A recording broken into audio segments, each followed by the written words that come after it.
In the previous section, we had discussed broadly about what are the concepts of risk and return and how the decision making revolves around uncertainty, around the tenure of time, and how much investment returns a particular product is going to provide. And those decisions around the uncertainty that surrounds the returns on any investment have to now get classified or measured in the form of risk. So in this section, we are going to discuss about what is the preferred measure of risk in the financial domain, and how do we really calculate that measurement of risk, right? Now, broadly remember that in the context of broader financial management, any surprises are considered bad, right? This is any surprises are considered risk. Why is because your planning goes for a toss because of any of these surprises. So if you were expecting 20% profit and you ended up getting 10% profit, that's a downside risk where you made less than what you were expecting. And if you were expecting 20% but you ended up making 30%, that's an upside risk, right? Now, some of us may ask, why is upside risk a risk? If you make more profit, that's generally good. So intuitively, yes, that makes sense. If there is upside risk to anything, more is usually considered better, right? Having said that, in the context of management of businesses of work, if you are getting 30% profit, then there is something that was not anticipated upfront, that was not known upfront, and that's a surprise. So the problem is not so much with the extra profit that you got, but the problem is more with the surprise element in this entire context, right? So why did you have a surprise is what is more important than the fact that you had a surprise at all, or you had an upside or a downside surprise.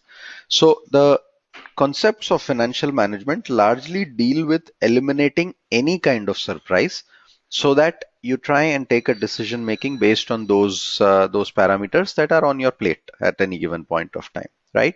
And hence it is considered that both upside and downside risk are a part of surprises or are a part of uncertainty.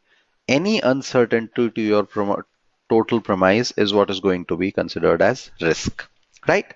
So we'll try and quantify this risk, and we'll try and understand what this risk would essentially mean to us. Now, let's try and measure this risk somehow. Assume that the following scores were made by player 1 and player 2 in cricket, right? So player 1 scores 50, 50, 50, 50 across 4 innings.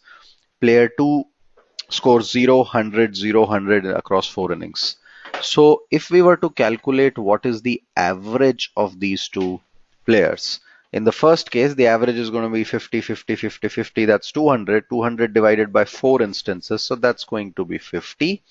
In the second case, also, your total run scored is 200 divided by 4. The average comes out as 50, right? So if you look at the average score of these players, that's exactly the same. Based on averages, if you were doing the selection, you are equally likely to select player 1 or player 2. Both of them would look or appear similar to you from your judgment point of view, right? But that's not the entire story. There is some sort of a deviation from the mean, right? So if I was to calculate the deviation from the average, in the first case, the player scores 50 every time, which means practically there is no deviation from the average. The average stays 50 and the player scores 50 every time, so there is really no deviation. In the second case, however, the player either scores 50 lesser or scores 50 higher.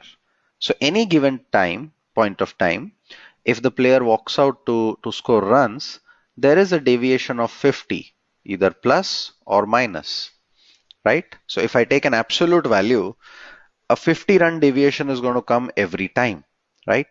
Now that that gives us more information about this player, more information about how do we go and look and understand what do we choose and what is the risk in choosing player 1 versus player 2, right? So That's what is the average of player 1, that's 50. The average of player 2 is 50. Variation in player 1 scoring is 0. He always scores the same as 50. Variation in player 2 is 50, either 50 more than the average or 50 less than the average, right? So either the score is 0 or the score is 100, any of the times, right?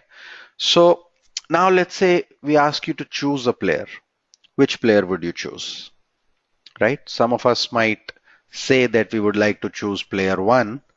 And why would we want to choose player one? Because the player one is consistent, there is a stable score, there is a view of predictability in the overall score that is being made. You can trust this guy to score average scores.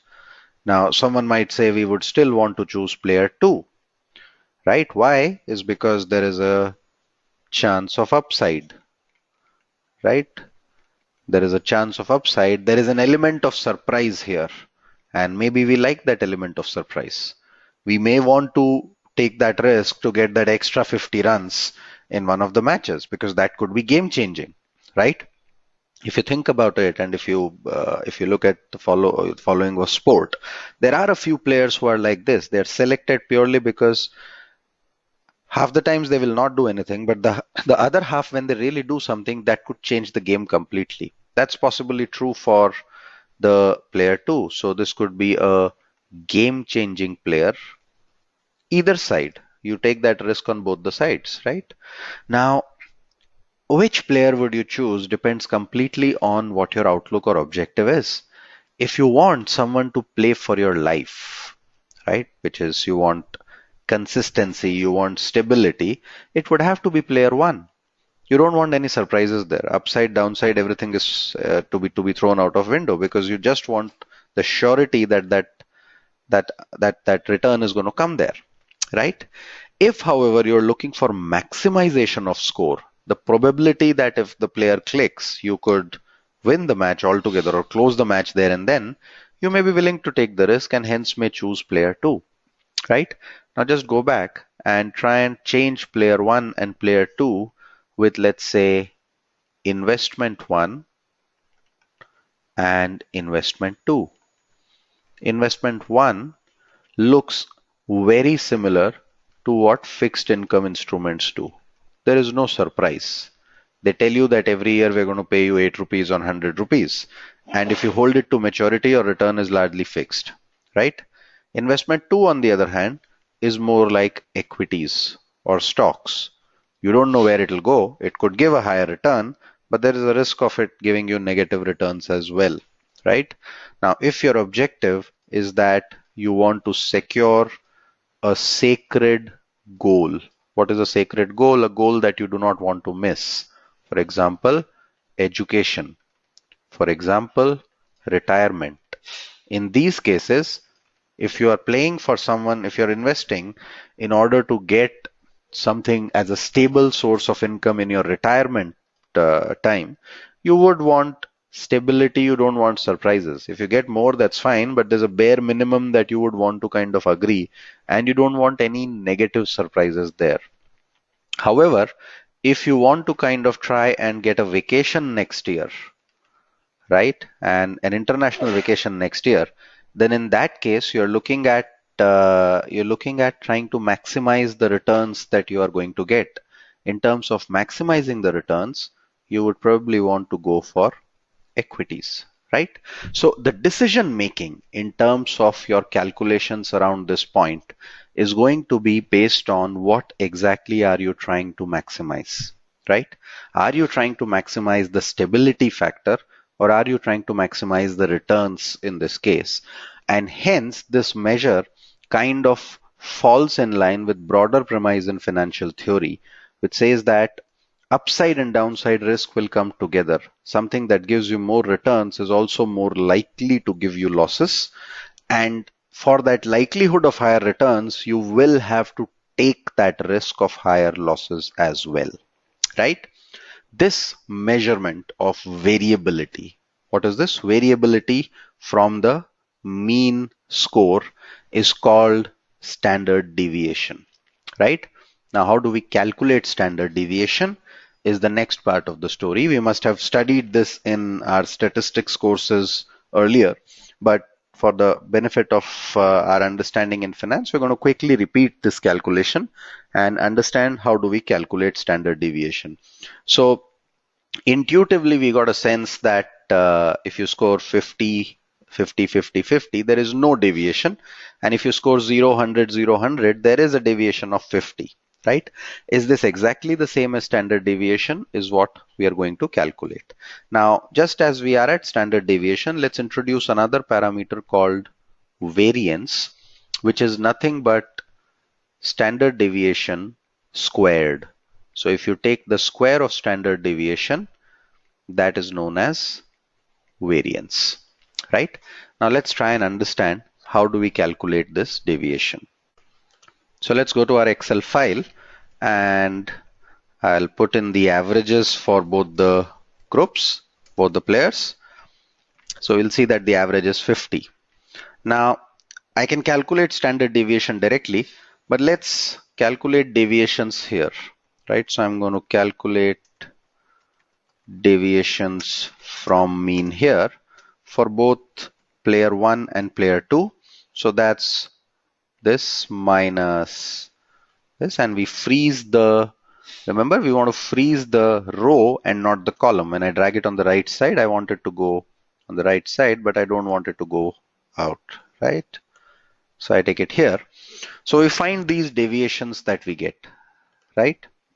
Now there is a little bit of a problem. I can add all these deviations just like what we did there. So we can add the deviations, but the problem is if you're finding deviations from the mean, the addition of these deviations will add up to 0, right? Because you have a midpoint. Sometimes you are plus this, sometimes you are minus this. In itself, they will cancel each other out, right?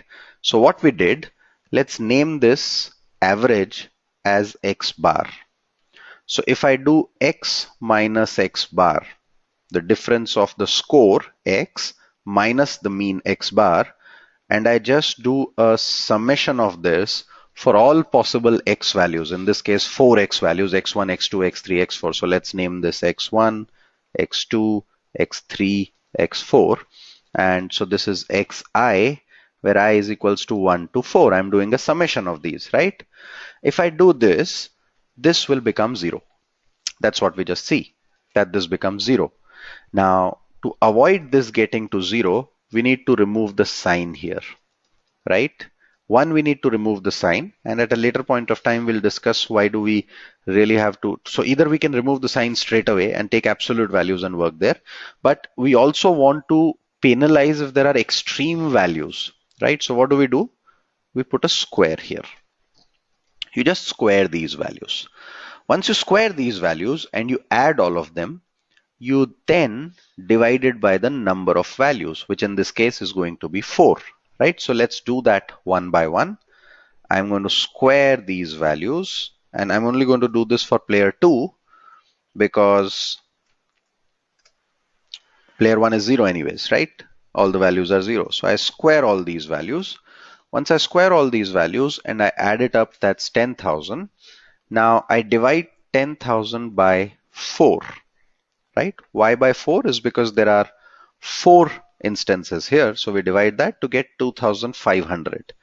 This 2,500 is nothing but this formula that we have just calculated, right? Why did we square? Is because if we did not square, it was adding up to 0. So we squared so that we can remove the calculation of 0 from the discussion. And we can also at the same time penalize extreme values. So we squared it, right? Then we added it up and then we divided by n. This is what is called as variance. Now that we have variance, we can take a square root of the variance to arrive at the standard deviation. Let's try and do that. So if I take the square root, which is SQRT of 2500, we get 50. And that's what we had said, that your standard deviation in this case would be 50, right? So even if you calculate mathematically, that's the mathematical way of calculating standard deviation, that works out to 50.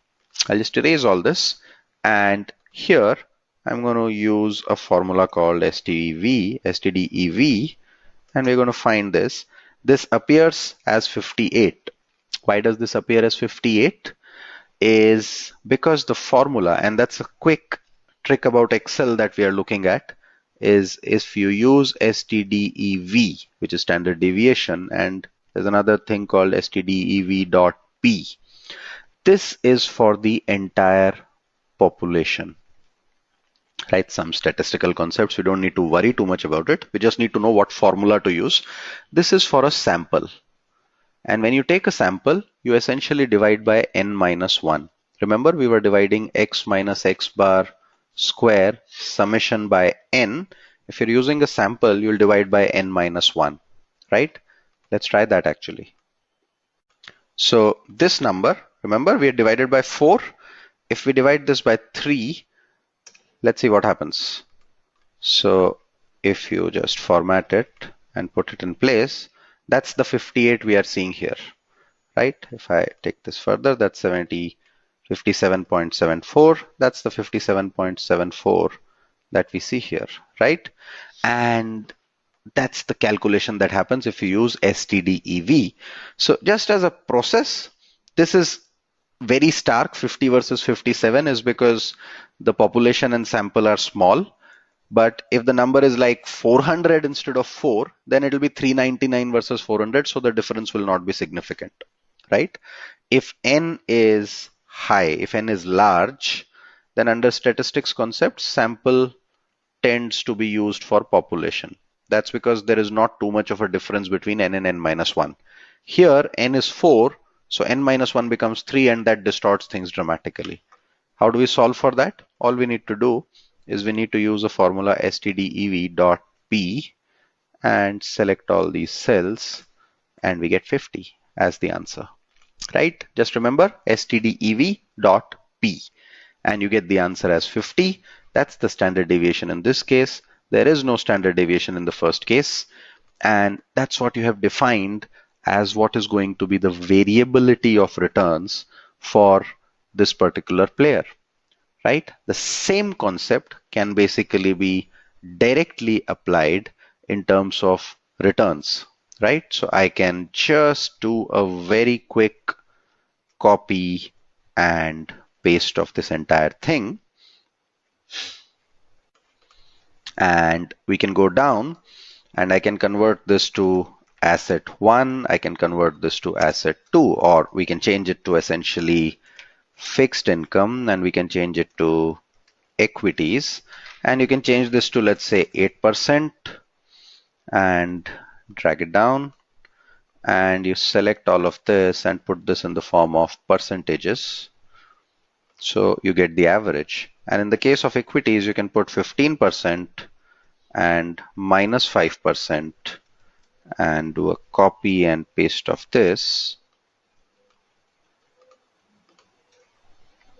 and you can do a copy and paste of this. In fact, if you want to get the same average, let's bring a number that gives you 8%. So I'll change this to 11%, sorry, and this also to 11%, and maybe this to 5% and this to 5%. Right now the average is 8, but you find that there is a standard deviation, right? And that standard deviation is what is really causing the problem. We can remove all this, that's not needed. Which is what is going to give you the variability. You could have a scenario of 15% and 1% and 15% and 1%, and that gives you an even wider variability, right? And that's how the concepts of standard deviation work in terms of talking about inequities. You have a potential of making 15% return, but there are times when you will make only 1%.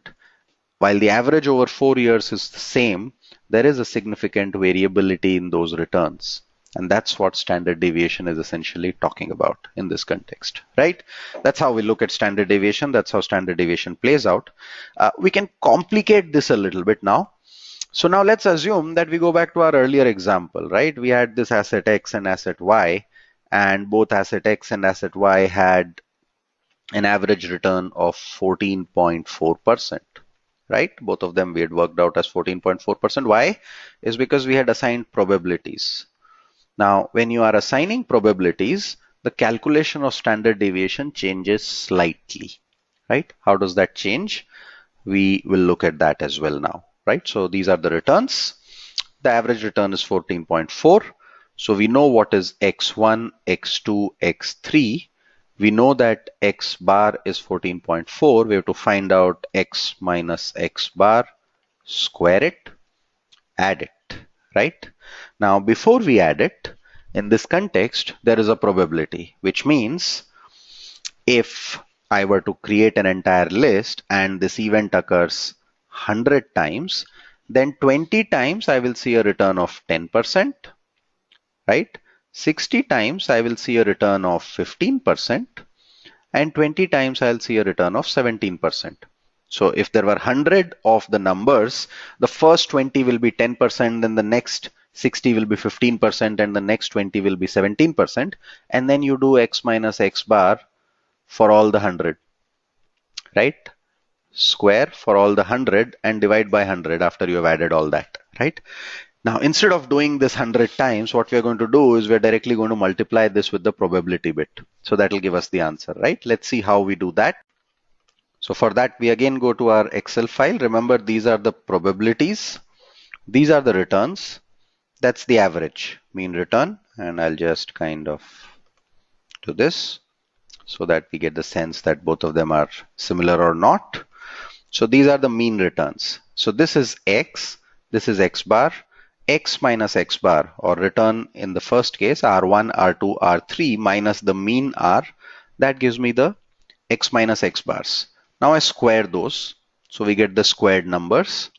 And once we get the squared numbers, either I can do this squaring 20 times essentially. So 19.36% will appear 20 times, and then I can add to this 60 times, the number will be 0.36% if I'm taking the total 100 instances, and 20 times the number will be 6.76%.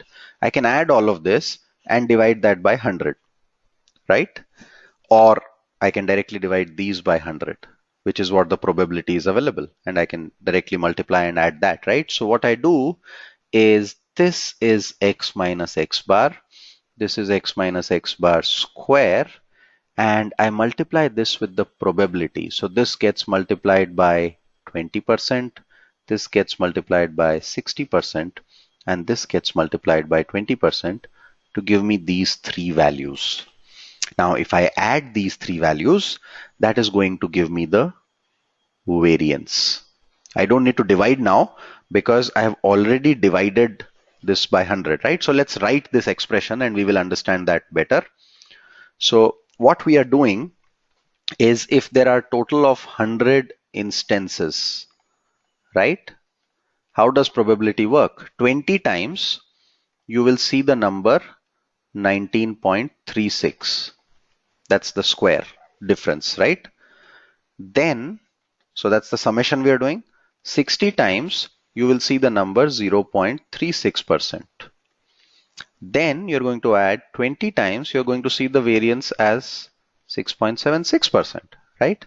That's the summation we are doing.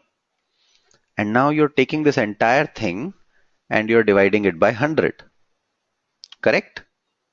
Sum of squares added up divided by the number n. There were 100 instances. So now I take this out. So what I do is I just take 0.2 into 19.36% plus 0.6 into 0.36% plus 0.2 into 6.76%. So mathematically, the summation of these three is going to give me the entire equation x minus x bar square by n, right? That's the variance. So we get the variance here if I sum these three, and then I can take the square root of variance to arrive at the standard deviation of this set, correct? Let's do that. So I will sum this up. Once I sum this up, that's my variance. So standard deviation is nothing but the square root of this number, and we get that as 20 2.3% in this case. I will do the same calculation here, and we get the standard deviation as 41% in the second case, right? Now we realize that while both of these instruments are going to give me the same average return, which is defined here as 14.4%, the first one does that at considerably small movement. The second one does it at considerably significant movement from the mean. And that is what basically defines what is my standard deviation.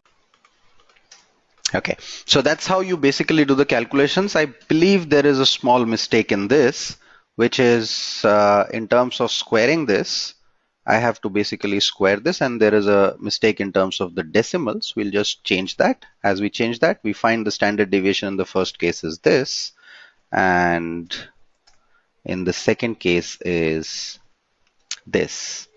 And it's just a decimal difference. Earlier we were getting 23% as the answer. The answer, however, is 2.3% and 4.1%. The definition and the understanding still remains the same in terms of our overall context, that the first asset or instrument is less risky in terms of the variability of the instrument as compared to the second instrument, right? That is what we define as standard deviation. That is why standard deviation becomes one of the most important concepts in terms of understanding what asset class has to be chosen. Equities historically have had bigger return potential, but at the same time, bigger standard deviation possibilities as well. Right? So that's where the measurement of risk concept comes in. We will look at more details about these as we go along in subsequent sessions. We will introduce more concepts about how these returns are typically distributed, right? And those will follow in subsequent sections.